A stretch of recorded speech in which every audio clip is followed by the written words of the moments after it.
আমি last stage cancer fighter.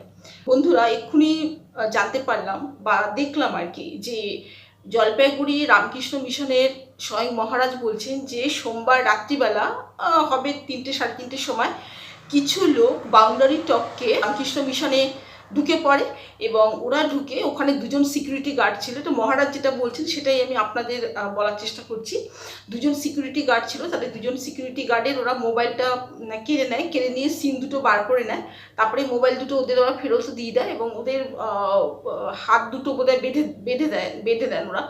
এবং তারপরে ওই মানুষগুলো যারা ওখানে গেছিলো তাদের কিন্তু হেলমেট পরা ছিল আর বাংলায় কথাবার্তা বলছিল।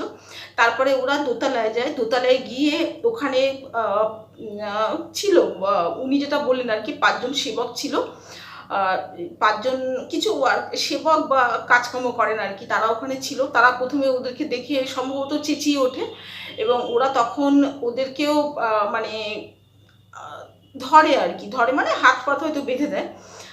তারপরে ওরা কি করে, ওই 5জন যে ওয়ার্কার ছিল বা সেবক ছিল তাদেরকে নিয়ে নেয় এবং দুজন যে গার্ড ছিল নিচে তাদেরকেও নিয়ে একটা ম্যাজিক গাড়িতে উঠে পড়ে এবং ম্যাজিক গাড়িতে নিয়ে যাওয়ার পরে ওদেরকে তারপরে ছেড়েও দেয়।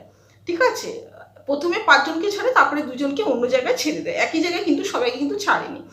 এবং মহারাজ এটাও বললেন, এই যখন ওনারা রিপোর্টটা পান, রিপোর্ট পাওয়ার পরে ওনারা কিন্তু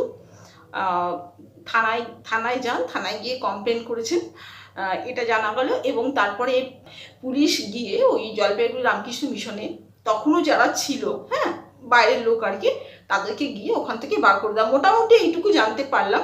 আশা করি আরও ডিটেলসে আপনারা পরে জানতে পারলেন যে ওরা কারা ছিল বা কী অ্যাকচুয়ালি ব্যাপারটা। সবাই ভীষণ ভালো থাকুন এবং অবশ্যই নিজের শরীর স্বাস্থ্যের দিকে অবশ্যই কিন্তু নজর দেবেন। Health is your best friend. Tata.